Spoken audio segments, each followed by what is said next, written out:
right, my friends, and welcome to the next episode here, the Red Delta Project podcast and potential live feed. I'm doing kind of a little bit of a test here. I'm testing out some new equipment, some new camera stuff, some new audio stuff, some new software stuff. So I am kind of doing a trial run here on a Red Delta Project podcast, and we'll see if anybody shows up here because I know this is not my usual time to be doing these. It is, after all, like what, 1 o'clock in the afternoon on a Tuesday, not the usual time frame. But I figured I would test out this equipment and see if this pans out and how the recordings work out and everything like that. But nonetheless, before we jump into it, today's episode is all about utilizing chain training. And chain training, this is worth an update for sure, because this is what all of my books are based off of, all of my videos, all of my programming, grind style calisthenics and micro workouts and isometrics, and everything that I've always produced is based on this concept I call chain training. Now, what is chain training fundamentally? Fundamentally, it's chain training is recognizing that when it comes to strength training, we're not training the body as far as muscles go, and we're not training movements. It's kind of a combination of the two things. So it's kind of like movements with musculature in mind, if that makes sense. So you can apply chain training towards any type of methodology. That's one of the big advantages of it. You can apply it, of course, to calisthenics. That's what we usually focus on. But you can also use it with free weights and bands and machines and kettlebells and whatever else isometrics you want to apply. So even though I'll be talking about it usually in terms of calisthenics in today's episode, it's by no means exclusive to calisthenics. So instead of thinking of I'm training this muscle or working that muscle or training this movement and stuff, chain training recognizes that the body can be broken up into 6 fundamental tension chains. It's how we're applying tension throughout our body.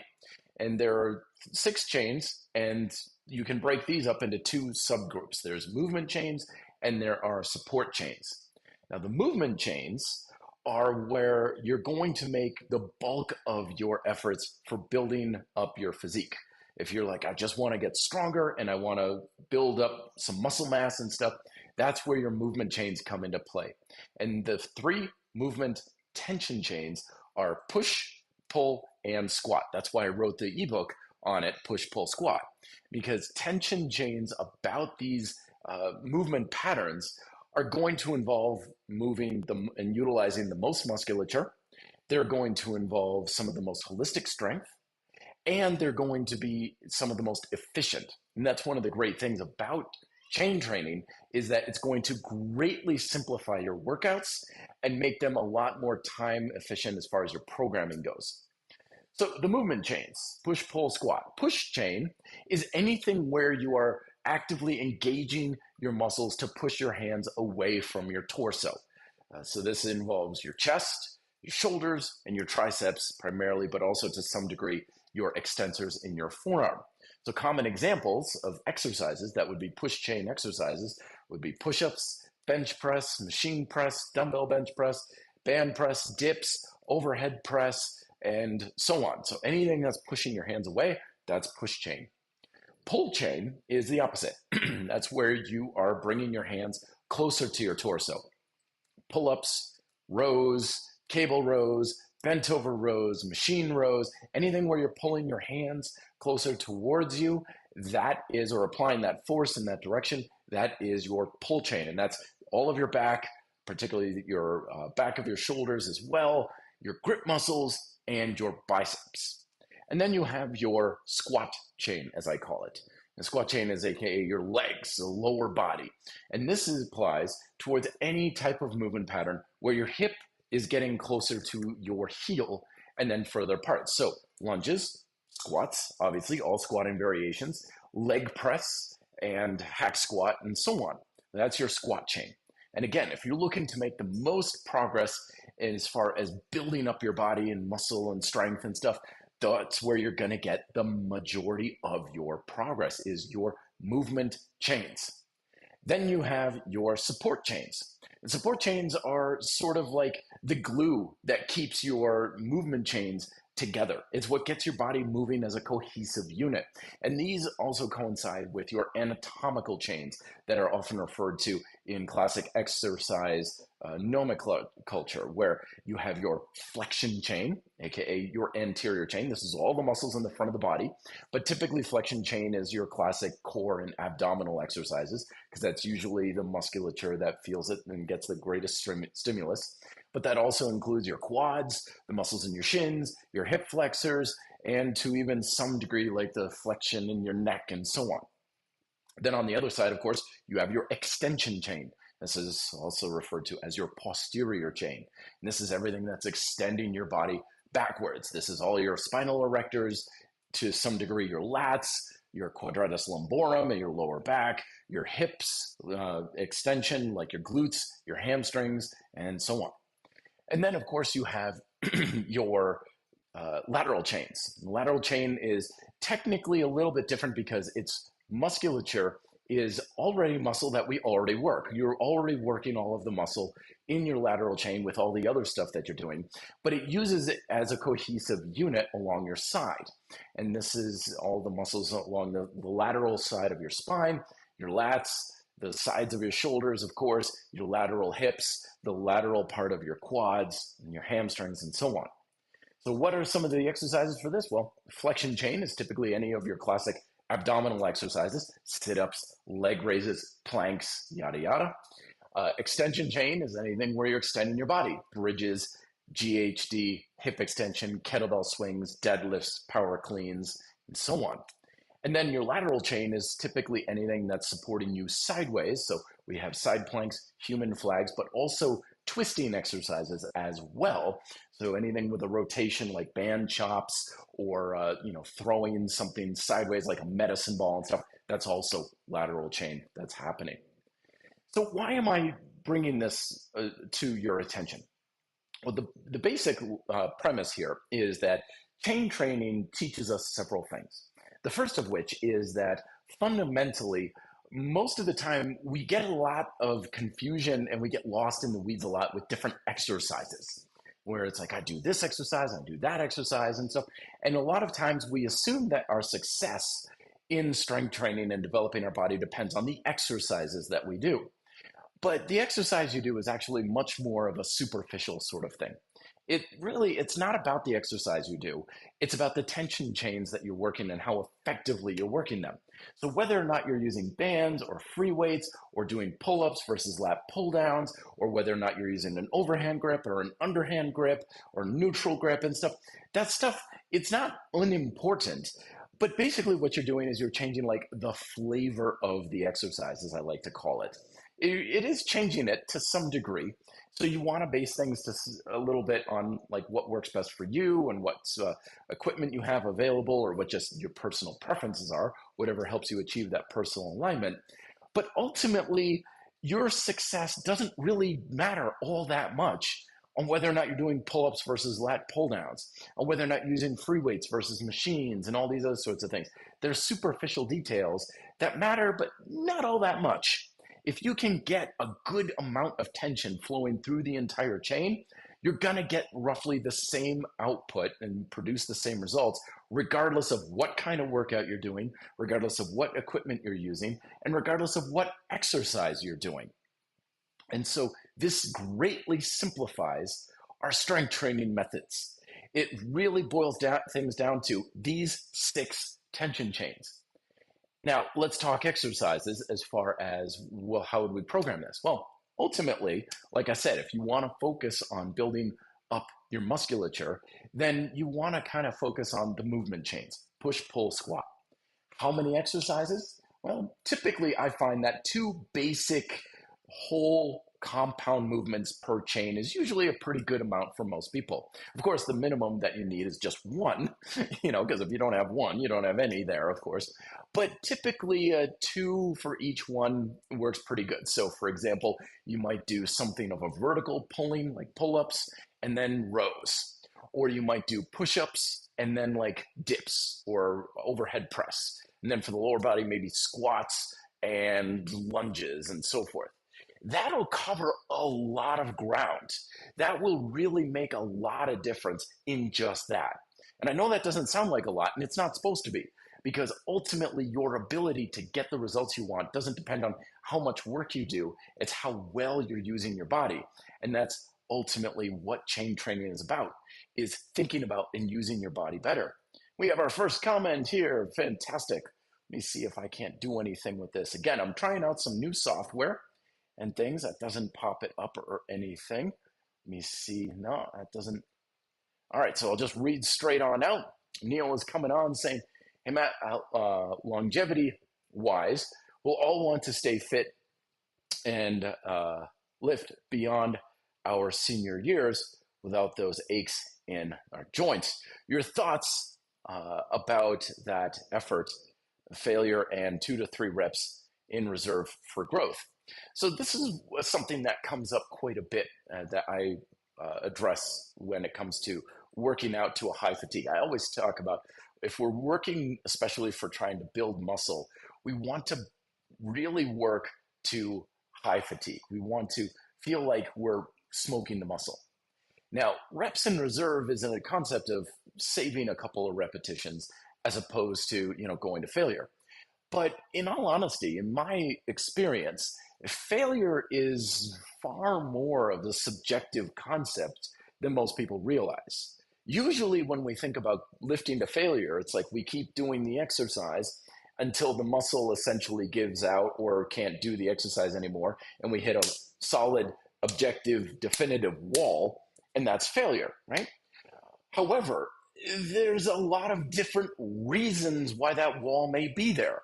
And that wall can move for different reasons as well, because whenever we're doing an exercise, we are hitting a limitation of some sort, but it's not necessarily a muscular limitation. A lot of times it's a mental limitation.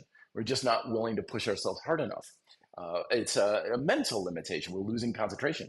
It could be a technical limitation, right? So if we're doing, for example, something that requires a lot of stability, like a really hard pistol squat on an unstable surface or something, and we go to the point where like, oh, I lost my balance and stuff. That's, like a technical failure. A lot of people talk about technical failure. The bottom line I'm saying is that being able to go to failure is a lot more murky than we usually think it is. And that's why I'm usually not using it a lot in my programming, because I usually just say, just push the muscles as hard as you can. Especially if you're trying to stimulate hypertrophy, just go for it. Get as much as you can, but don't feel like you have to, like, quote, go to failure, because oftentimes that's just more of a self-imposed limitation. That's something that's more subjective. And it doesn't necessarily mean it's a muscular limitation either. It could be a limitation of some other factor. And in the interest of stimulating hypertrophy, we want that muscular limitation. But anyway, I digress. That was a little bit of a side tangent there. So yeah, when we are looking at longevity, we want to do 2 things. We want to make sure that we can recover well, and we're not abusing the body. Now, a lot of times when we're looking at a dogmatic approach to fitness, especially exercise, where it says this is how much work you should be doing, we run the risk of doing that. Now, this is why I much prefer adaptive training. My training methodology over the years has evolved to the point of you don't have a specific amount of work you're supposed to do in each workout, because there's a number of reasons why you should do more or you should be doing less according to various circumstances. So no matter what number I give you, let me say, Neil, like, okay, if you want longevity, don't do any more than 2 sets. Okay, great. Yeah, that's probably going to ensure that you're not kind of overloading your system. But there could certainly be times and circumstances where you could do 3 times that much work and still be fine. So maybe it's a little too conservative, and we don't want to play it too safe. But at the same time, if I have a dogmatic approach, and it's like, okay, you always have to be doing 5 sets of what you're doing. And then you're like, okay, I got 2 sets, but man, I'm really not feeling good today. My knees are not so happy with this. My elbow's kind of bothering me, but got to do those 5 sets. Now I've really got to push myself and stuff. Again, it's overdriving. The analogy I always use, it's like telling someone to drive their car at a very specific speed. You have to drive at 40 miles an hour all the time, no matter what your circumstances are. Of course, that'd be ridiculous advice because sometimes you'd be going too slow, other times you'd be going too fast. Instead, you want to go according to your circumstances. And that's what I would think is the best way to improve your longevity there, Neil, is have an approach that is more based on do as much work as you can in your workouts, but not so much that you feel like you're beating yourself up. Go until you feel like you're creating a decent stimulus that you're after. You're getting in some good quality sets. But as soon as you start to feel yourself really kind of get tired and your technique's breaking down and your work capacity starting to be challenged, you're done. Whether it happens in 2 sets or 10 sets, who cares? Don't have the approach where you're trying to beat yourself up, because there's still that idea in our fitness culture that the reason why exercise works is it because it stresses the body. And that's not true. Stress is a byproduct of creating a stimulus, but your success comes from your stimulus that you're creating, your fundamental objective that you're achieving in your workouts. It's kind of like saying, okay, if you want to achieve your destination, reach your destination, you just have to drive your car until the gas tank runs empty. And okay, yeah, you may do that, but there's nothing saying that that's going to ensure that you reach your destination. You reach your destination when you do, regardless of how much gas you burn is how much gas you burn. Don't make burning gas the objective of your workouts. I know I'm going all over the place with this answer here. Kind of a little scatterbrained, Neil, but thanks very much. He says, thanks for answering my question, Matt. A fan of your lifting philosophy and approach. It's very versatile and applies to the general population. More power to you. Thank you very much, Neil. I appreciate you coming on and helping me test out some of this new software and hardware that I'm using here on my podcast as well. Thank you very much. I hope I gave you some answers to work with there. But that's what chain training is also about. Is the objective with chain training is to get the tension that you generate in your muscles running along the entire chain. We don't want to have too much tension in one area and not in another. And I developed chain training largely because I was creating all kinds of like aches and pains. I mean, my body has been beat to snot over the years like crazy. And I've always been battling some sort of ache or joint issue or pain somewhere for most of my life. And what ended up happening to help alleviate that was, instead of thinking of trying to work a muscle or a movement and trying to think of, okay, if I do leg raises, then I'm going to, isolate the abs or something. Instead of trying to do that, I was like, let me engage all the muscles to at least some degree along the entire front of my body. So my hips and my quads and even the muscles in my shin, pulling my toes back and stuff. And what that does is it significantly alleviates any acute stress along your chain, particularly in your joints. Because I always say your body can handle an unbelievable amount of stress. Being a martial artist, I mean, we put our bare hands and feet through concrete.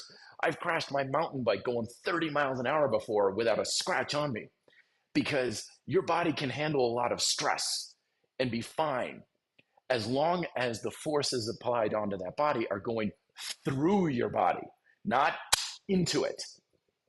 Conversely, if you have even a small amount of stress going into a joint, like in a joint lock, or if you've ever stubbed your toe, right? You're going at a fraction of the speed. You're just walking into the coffee table or something. Man, that hurts like a mother. It takes very little force to damage and injure a joint or a part of your body when force is going into your body rather than through it. And that's what chain training helps to do. Is it's all about saying have tension flow through the entire chain from one end of your body to the other. We don't want to isolate, we want to integrate. And the reason why this works and why I call it chain training is your muscles work fundamentally just like links in a chain. Now, if you have a chain, each link has a particular structure to it and the ability to transfer force from one end of the chain link to the other. But when you pull on a chain, the force transfers from one link to the other. So that's how it goes down your whole chain. Well, your muscles are built very much the same way. Your muscles don't necessarily have a definitive end to where one begins and the other ends, like a border. Yeah, yes, your muscles do have a definitive start and stop. They have an origin and insertion point, but they often overlap so that the force going through your body links from one muscle to the next, just like links in a chain. So when we're doing our exercises, the way we want to think about utilizing our muscles, we are using our muscles for the movement, but we want to apply force going through the entire chain. So, for example, if we're doing a pull chain exercise, for example, we want to feel like everything from our fingertips to the very base of our tailbone that involves our pull chain is working. We don't want to feel like it's all in my upper back, or it's all in my biceps and I barely feel this other area of my back working or anything. That's not what we want. We want to feel like the entire chain is working as a cohesive unit, almost like a solid muscle group, if you will. And what that means is that force is going along the entire chain. So you're going to be developing all of the muscles in a very good way. You're going to be applying force and strength in a very functional and athletic way. And you're going to be effectively minimizing the stress and strain on your joints. So you're building muscle like a bodybuilder, you're moving like an athlete, and you're taking care of yourself like a physical therapist. You're getting all of that just from this different perspective in how you're utilizing your body and your muscles in this linked up way. It also makes programming your workouts extremely easy. I don't do arm day and leg day and shoulder day and stuff. I have push chain day and pull chain day and squat chain day and flexion day and so forth. So again, you've only got 6 chains to work with. And even then, you may only really fundamentally focus on 3, the movement chains, as in my push, pull, squat program. So it's real quick and easy. Like you can do full body workout, push, pull, squat exercises, or you can have your push and pull in one workout, and then your squat chain in a third. And usually extension chain is couples well with the squat chain because that's usually your pulling of your lower body, like the hamstrings and the glutes for much of the time. So it really makes it easy to think and conceptualize your body as how you're working out and how you're organizing your workouts. Now, you may be asking yourself, well, what about like with bodybuilding type techniques where we have single joint exercises?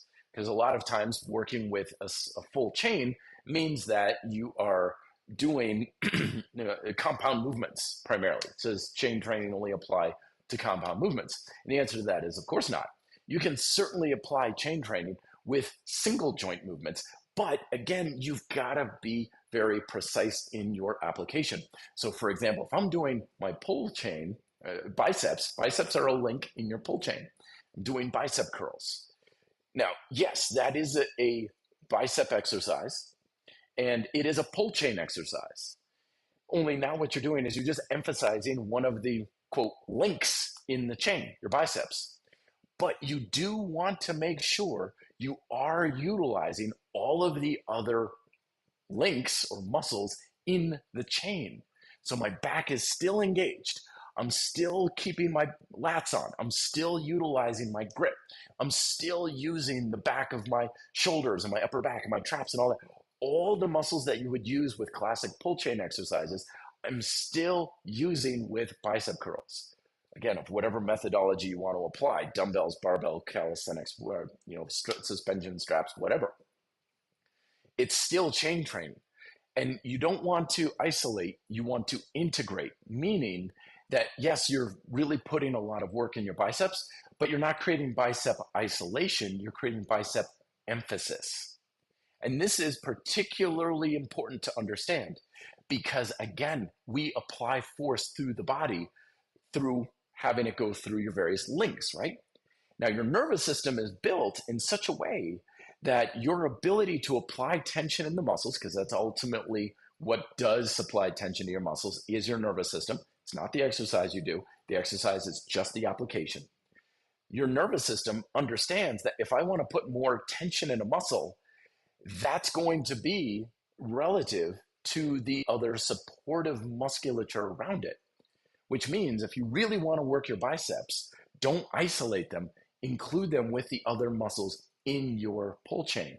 Because if you have some tension in your back and your shoulders and your grip, that tells your nervous system we're good, we're fine, we're safe, there's less stress on the joints. So you are now free and clear to put as much tension in the biceps as possible. The more you try to isolate your muscles, the more you're going to potentially handicap your neural drive to engage the muscles that you're trying to actually work. I know this because I used to do this for years. I used to try like crazy to try to get a muscle, again, let's be honest, biceps, to be like isolated. It's like, oh, shoot, my back's getting involved. Oh, my abs are getting involved. How do I work my abs without my hips involved and stuff? That's a classic one out there. Your abs are going to work a heck of a lot harder if you can work them alongside your hip flexors. And if you sometimes you may feel like, well, if I do that, but now it feels like my hip flexors are burning out quicker. That's very common, especially if you're kind of new to this sort of thing. And that will alleviate itself in time. Because usually when we are finally engaging things in a very holistic chain style approach, you may find that you've got weak links in your chain, muscles that are a little underdeveloped. And those are the ones that are going to talk the most to you. And if that's the case, they're just simply going to have to catch up. So usually I just tell people, well, great, your hip flexors are working. I know, but I want to work my abs. Great, just keep working those hip flexors because eventually they will get stronger relatively quickly and they won't be the weak link anymore and they will cease to hold you back. And then your abs are going to be able to work a heck of a lot harder. So we've got, I'm sorry, I'm very, very sorry, folks. Woodrock coming on saying, is it Saturday already? No, my friend. This is a test podcast here. I am testing out a whole bunch of stuff. I had some serious issues last Saturday with some hardware issues and some software issues. And oh man, I had all sorts of things. So I've got a different camera. I've got different audio equipment going on. I got different software. I've got different streaming. With all this stuff changing, I have no idea if it's actually going to work. So let me know in the comments section, if you would, how does this sound? How does this look? Is it okay on your end? Is there any difference on your end? Because right now the setup I'm using is a way simpler and easier for me to work with. But who cares if it's easier for me? It's all about the experience you guys are doing. So let me get my glasses here and see if I can't read this a little bit better. Yes. Dave Oily is coming on saying, does anybody do isometric Jefferson curls? I tweaked my back and wondered might be a good way to strengthen my back to prevent injury. So good one here, Dave. Audio sounds way better. So here's a little thing that's kind of funny. I have been, man, I tell you, all my YouTube videos and stuff over the years, audio has always been a real bugaboo for me. A real challenge. Audio, video quality, all these things have been a real challenge. I've invested thousands of dollars in equipment over the years, cameras, fancy microphones, all kinds of stuff to try to make it as good an experience for you guys. And funny enough, what I'm using right now, that's my iPhone, and my audio is just my AirPod. Right here. I'm just using the microphone in my AirPod. I'm using nothing special for this broadcast. I'm using some new streaming software that makes it a lot easier. Unfortunately, I can't pop up the comments for you guys to read on screen and stuff like that. That would be cool if I could do that.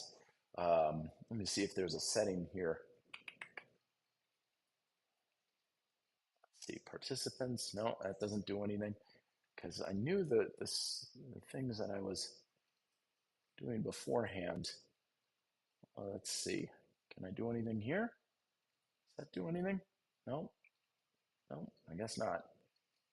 Can't drag and drop. No. Oh well. That was cool. But anyway, I'm getting off. But again, I'm testing stuff out here. I'm testing out new equipment. But Circus Cancel saying, anyone have an opinion using multiple different weight kettlebells for weighted calisthenics? Imbalance hanging below me enough to concern in my growth. I love kettlebells for weighted stuff. Remember that the kings of weighted calisthenics, my friends, weighted dips, weighted pull-ups. Get a good solid dip belt hang a weight off of that. I've always found that kettlebells and or dumbbells are really good for that type of training versus the plates. It's just easier to set up.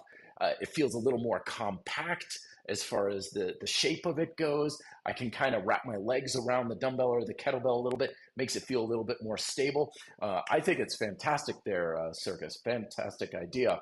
Um, but ultimately, you want to go with comfort when it comes to your equipment selections. Comfort, ease of use, ease of setup. Again, that's kind of why I'm testing out this setup here, because the software, the audio, the camera, and everything, this is all way easier for me to set up. This was like nothing for me to get going here. But sometimes I got to be careful because I'm like, is it really going to be that easy? Like just using my phone and my AirPods to broadcast this, is it going to be worse than if I'm using, $2,000 worth of video equipment and audio stuff? But if it's more reliable and it's a better quality for you guys, then that's what I'm going to do. So anyway, getting back to chain training and saving our joints, saving the ability to work well, can be something that it really benefits from, because the more we can use the body in a holistic way and keep stress away from the joints and engage our muscles better in a more cohesive unit, the more it's going to improve your longevity. The more it's going to be comfortable for your exercises. The more it's going to allow you to push your muscles to a much higher level. And so it's not a case of like, well, you're sacrificing this to get this benefit, and then you're getting that, but it's all win-win. It's easier, it's simpler, it's more comfortable, it's more functional, it's more aesthetically developing for when we're talking about body weight bodybuilding and stuff. You can apply it to any type of training modality you like. So you could say, well, I love this calisthenics thing, but I also like to dabble with kettlebells. Great, wonderful. Kettlebell training is awesome. Just be mindful of, again, what tension chains you're utilizing. Because that's one of the things that I kind of, I love kettlebell training. I took the RKC course and everything. And one of the things that kind of, I didn't get too interested in it is because they're like, okay, we've got kettlebell swings and we got single arm swings and we got cleans and we got snatches. And I'm like going at this going like, it's all extension chain.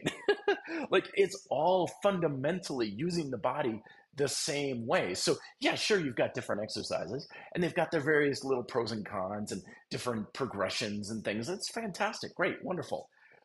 But I've gone to kettlebell focused workouts, come out of it going like, well, my extension chain sure as hell got a great workout, but my push chain didn't really, get a whole, or my pull chain didn't really get a whole lot out of it. I feel like I need to go do some pull-ups now and stuff just to even things out. So it helps to spot imbalances and make sure your programming is balanced and where the emphasis is. It's just on and on and on, benefit after benefit after benefit. This chain training approach, again, I developed it, oh gosh, almost 8 years now at this point. And I haven't wanted to change it because it's just been too much win and not nearly any cost sort of thing. All right, let's see if I've got any more questions I can answer here. Oh, Ireland. Fantastic. Welcome there, EnviroFit. Yeah, this is nice because I'm doing this at a time and everything that I usually don't do things. So I get to talk to you fine people. Anthony, hey Matt, I have a plan to use yoga blocks to increase range of motion when doing push-up progression. Any opinions about this? Oh yeah, I do that all the time. Yoga blocks are fantastic for range of motion progressions because you get 3 different heights out of a single block. Very efficient use of equipment. So you've got tall block, you got middle block, and then you've got your low block. And that's a lot of times I'll use it for push-up progressions, handstand push-ups, for example. So if someone can get into a handstand either on the wall or whatnot, I'll put the yoga block underneath, and then they touch the top of their head to the block. Or if they tilt their head up, they can get another inch there and stuff. So it's a fantastic approach. Plus, yoga blocks, typically, if you go with the foam yoga blocks, they're relatively soft. So you're not going to like knock your head into something that's hard. Like I've seen people use bricks and stuff. It's like, okay, bricks, that works pretty good, but yikes, that could be a little hard if you kind of fall a little bit. It's a little soft, gives you a little bit more of a cushion and stuff. Yeah, fantastic. Very good use of equipment there, Anthony. Well done. Let's see, what else can I say about chain training? I think I covered the bases, but again, it's been a while since I've really talked about this and addressed it. But you'll find that in all of my books, my videos, the podcasts, and everything, I'm always talking in terms of utilizing various chains. I did a push chain workout. I did a squat chain workout. What are you feeling when you do the lateral chain workout? All these sorts of things. Because I don't train movements, I don't train muscles.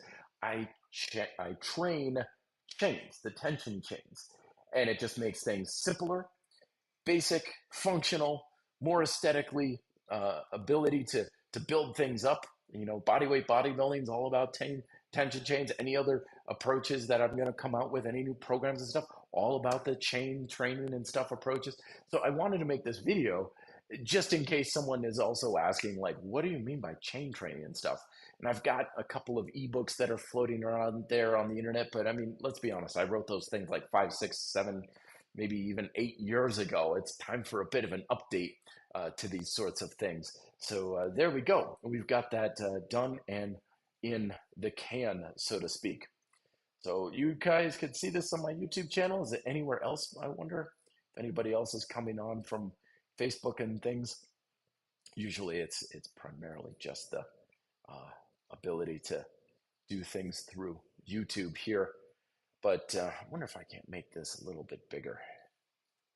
No, that's probably about that. That way I wouldn't need my glasses. I tell you, folks, age is definitely catching up to me. I tell you, I hit 45 this year, and suddenly I'm like, I don't need glasses to, wow, I can't read a damn thing. If it's too small, it's like, why is everything on my screen so small all of a sudden? It's like, well, that's probably why.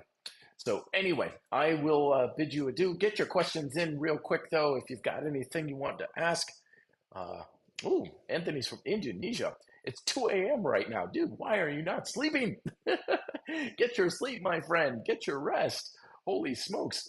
I was talking with a friend the other day, and we were talking about recovery and inflammation and all these sorts of things. And we're talking ice baths and foam rolling and diet and all this stuff. And they're like, Matt, what are you doing for recovery and inflammation regulation? And so I'm like, oh, it's simple. I just make sure I get enough sleep, because I know personally, like, if I don't get enough sleep, my body becomes much more inflamed, and I can feel it. Like, I feel it in my joints.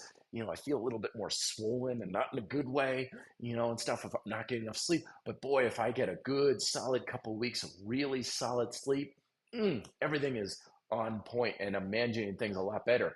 Even if my diet's not on point, even if my workouts are really hard, even if I'm not doing anything else for recovery, like stretching and the baths and things like that. It's basically like sleep is the money maker when it comes to recovery and all those sorts of things.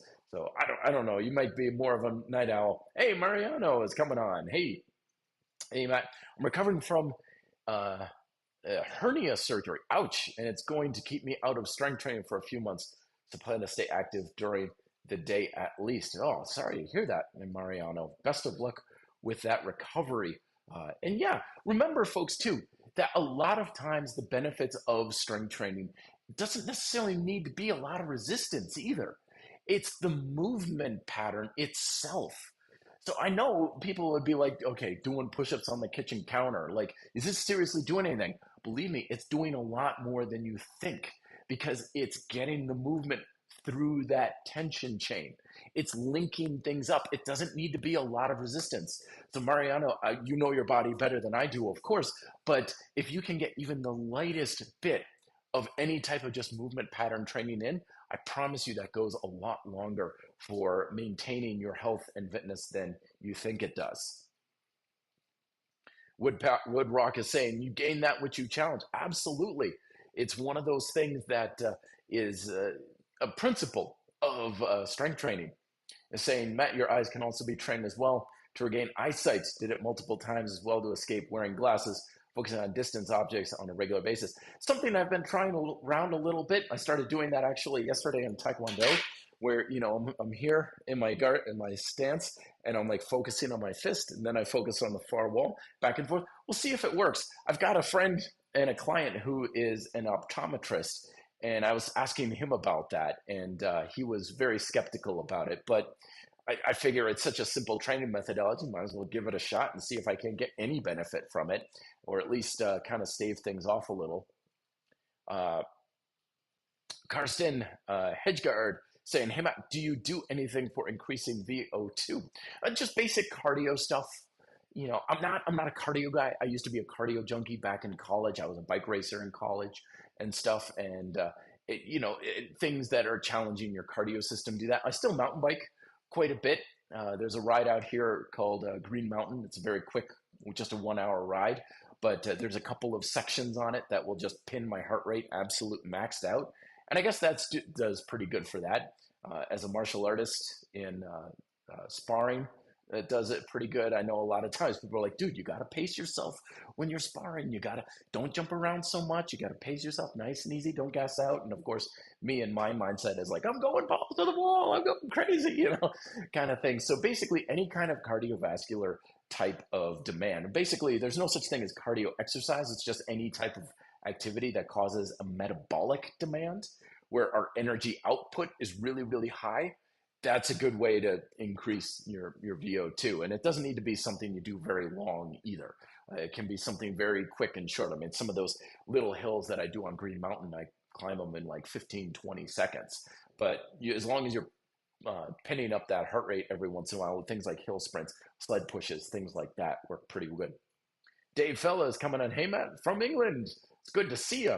Thank you very much coming on in, Dave. And again, folks, I'm testing out a whole bunch of new hardware and software and audio and camera, and all this stuff is very different. So let me know feedback. Is there anything worse, better? Do you like it? Is the sound of my new audio equipment like nails on a chalkboard? I'm going to watch the recording afterwards to get feedback. But again, I'm doing this stuff because I want to bring the best possible experience to you. And I know some of you are listening to this on like headphones on the RDP podcast directories and stuff. So I don't want to have something, where my voice is pitching too high and things. I think I've got the audio gains set appropriately and everything. Anyway, Nay Hayward is saying, what are your thoughts on isolation holds after 6 to 12 reps for hypertrophy? Good way to burn things out. I like it a lot. It can be a very good way to just really get the last little bit for in the muscles. Biceps, really good for that, especially the upper back if you're doing rear flies and you hold and you really butt down things in. I usually use isometrics more for engaging the muscles to a higher degree as far as being able to turn them on at all. Usually if someone's having trouble engaging like their upper back or their traps, or I don't feel my lats, I'll give them an isometric. That's very good. But yeah, isometrics are fantastic hypertrophy inducers, finishers for the muscles. They really can burn things out very much. Usually 10, maybe 15 seconds. I wouldn't go with a hold for I can hold it for 5 minutes or something. It's usually too low of an intensity at that point. But I'm assuming after 6 to 12 reps of an exercise and then holding isometric, it's just going to burn it out a little bit. But yeah, definitely a good way to do that. I used to do that a lot more. Thanks for the reminder. I'm going to do that more in my workouts. Woodrock is saying, lay a candle and focus on it in the dark room for 5 minutes every day can do wonders for the eyesight as well.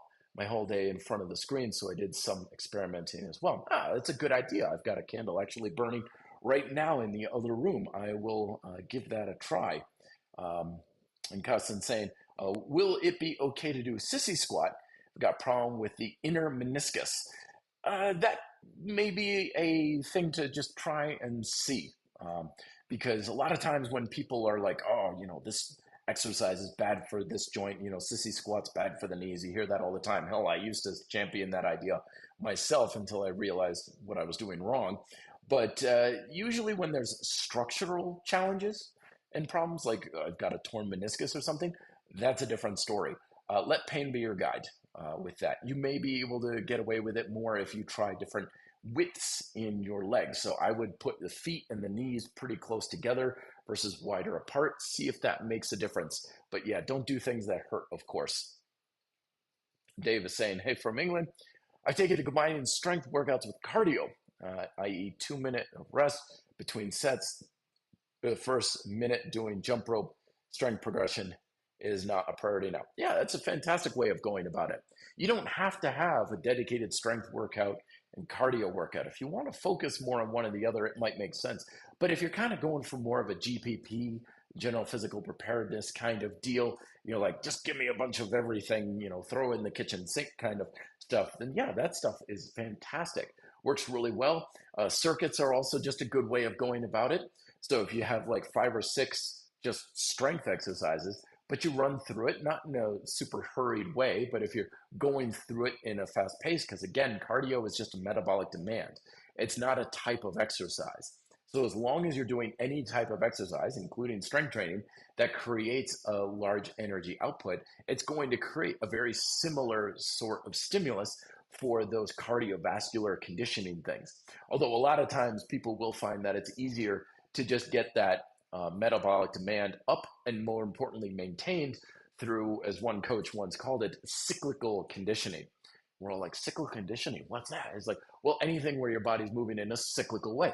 Biking, rowing machines, ellipticals, the Aerodyne, stuff like that, where you're moving in a cyclical way. It's usually just a lot easier to maintain that sort of thing. So just something to consider in your training. But usually if you're doing something for a couple of minutes in a circuit like jumping rope or something, you can pretty much do most anything that you enjoy. So thank you very much, everybody, for coming on and helping me test out all of my new setup and everything. Hopefully this will work very well for the upcoming Saturday. We'll have the normal Red Delta Project live feed and podcast here on the RDP YouTube channel at 2:30 Mountain Standard Time here in Denver. It's 2:30 p.m. But again, the audios for all of these podcasts get redistributed through the podcast directory of your choice. So if you end up missing one, then you can catch up to it on your podcast directory, like Apple Podcasts, Spotify, that sort of thing. And if you have questions that you'd like to ask me directly or for future podcasts, you can send those to the Red Delta Project Instagram channel, Red Delta Projects on Instagram, red.delta.project, and I can answer them for you directly there. Or if you'd like me to put it in the podcast, just simply say, put this in the podcast and stuff, and I can do that as well. A couple more questions to finish off. We got, I can't pronounce that, YOKXNG. I'm not even going to try and pronounce it, but cool name. Saying, hey, Matt, when doing push-ups, should there be a conscious effort to engage your lats? Absolutely. Yes, very much so. That's certainly a lesson that I'm learning even more these days because I'm getting a lot more tension control and activation in my lats these days. And wow, is that a game changer for everything in the upper body. I'm talking everything in the upper body. It's gotten to the point where my clients are like, will you shut up about the damn lats? It's like, if you're doing leg raises, lats. If you're doing bicep curls, lats. If you're trying to engage your triceps more, lats. Like, shut up about the lats already. We got it. It's like, yes, definitely. And the reason for it is simple. They help to pack the shoulder to a degree. So when you're doing your push-ups, a lot of times people will suffer from the dreaded push-up hunch, where they come down and the shoulders come like that. Right? And this is coming forward. So if you're ever doing push-ups and you feel like it's all in that anterior deltoid, this is what's going on. The force is going up and forward. Versus if you engage your lats, and often when I train people to do this, I'll have them lay down flat on the floor. And I'm like, good, now get your shoulders as far away from the floor as possible. So if you imagine I'm laying on the floor and my shoulder, I'm pulling it back. See what it does to the chest? Got that nice stretch down there. This is why a lot of times people will mistakenly believe that if they do push-up on push-up handles, that they're hitting the chest more. It's nothing to do with the handles. It's the fact that the shoulders are finally coming back. And that gets them that nice stretch in developing the pectorals. So you're coming down, and that's a lot of muscles in your back, but your lats especially, pulling it down and back. And then when you push up, again, a lot of times when people do their push-up, they'll hunch up as they push up. Now, you do want to have that protraction, but closer to the top. So you're doing the push-up here, and this is going to really engage the chest in a very strong way. And at the very top, you'll have your protraction and elevation, and then you roll your shoulders down and back. So at the top of the push-up here, then down and back, and top of the push-up, and down and back, and so forth, versus the opposite of what a lot of people do, where they'll hunch up and they'll just do push-ups kind of like this, and their back is like flat the whole time. You want it down and back. It's a coordination thing. It takes practice. It's like pat your head, rub your belly kind of stuff. It's hard to do, which again, practice it on the kitchen countertop, or set up a barbell in the squat rack and do very easy barbell push-ups where you can see yourself in the mirror. Do you have a discrepancy in your shoulders and stuff like that? It's a skill. Strength training is a skill ultimately. But if you can really dial it in, it makes a world of difference in how well you can engage your push chain, your muscles working harder, less stress in the joints. It's all good stuff. Thank you very, very much for the great question. But anyway, I've got to run here, folks. I've got some folks who need training. I got to hit the gym. But thank you so much again for coming on, helping me test out the equipment. Next episode, 2:30-ish p.m. on Saturday. Like, share, subscribe, all that good stuff if you're there on the YouTube channel. Sincerely appreciate it. I'll talk to you next time. Till then, be fit and live free.